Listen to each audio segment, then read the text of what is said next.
A neurociência desenvolveu-se, sobretudo nas últimas décadas, de uma forma muito vigorosa, mostrando, através de escaneamento cerebral, através de medição de frequências cerebrais, de eletroencefalogramas, as variações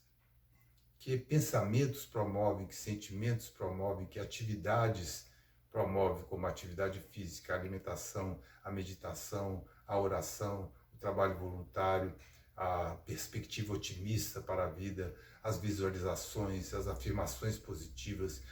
a visão,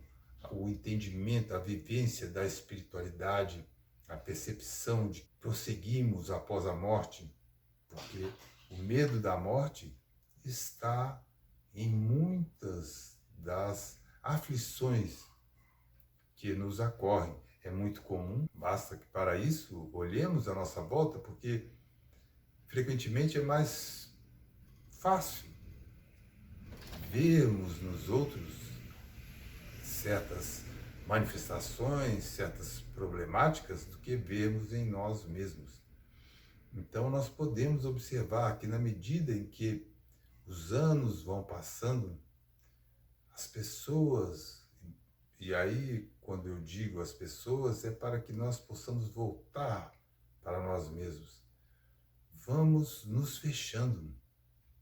vamos tendo medo de sentir abundantemente, vamos tendo medo de viver, porque associamos o viver e o sentir ao sofrimento. A partir de um certo momento da vida, nós já vivenciamos várias perdas, os pais, alguns amigos, situações que quando éramos mais jovens nos lançávamos com a maior determinação, já tivemos muitas decepções, muitas frustrações, então passamos a ter medo, passamos a ser contidos, passamos a viver num modo de sobrevivência, ao invés de nos mantermos no fluxo da vida, de seguirmos a correnteza do rio e podermos assim caminhar e nos movimentar rumo ao desconhecido,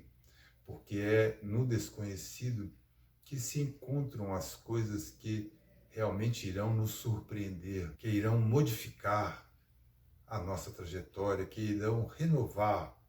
a nossa vida. Eu me debrucei por mais de um ano, escrevendo detalhadamente, refletindo e criando este método. Decidi criá-lo na forma de um livro, em 12 capítulos, cada capítulo abordando um aspecto. E relacionei estes capítulos à jornada do herói, que é um arquétipo que nos coloca, nos faz ver a condição de protagonistas de nossas próprias vidas, que nos ajudaria a nos sentirmos empoderados para a nossa própria autotransformação e mais, que nos fizesse ver a depressão ou as dificuldades dos transtornos de humor, dos também chamados transtornos de saúde mental, como um desafio da vida e não como um estigma de doença, não como um estigma de inferioridade. Pelo contrário, a sensibilidade que certas dificuldades desenvolvem em nós são aquelas que podem fazer a diferença no mundo. Eu hoje vejo essa trajetória de combate, de enfrentamento da depressão, da ansiedade, da síndrome do pânico com um olhar de gratidão, porque desenvolveram em mim qualidades mentais, emocionais, espirituais, que eu valorizo muito.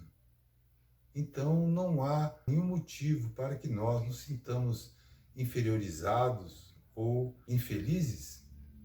porque tenhamos circunstancialmente ou estejamos vivendo dificuldades emocionais, dificuldades mentais. Então este método, ao qual eu passei mais de um ano codificando, porque ele na verdade é o resultado de mais de 30 anos de autopesquisa, autodesenvolvimento, autocura, porque só existe uma cura,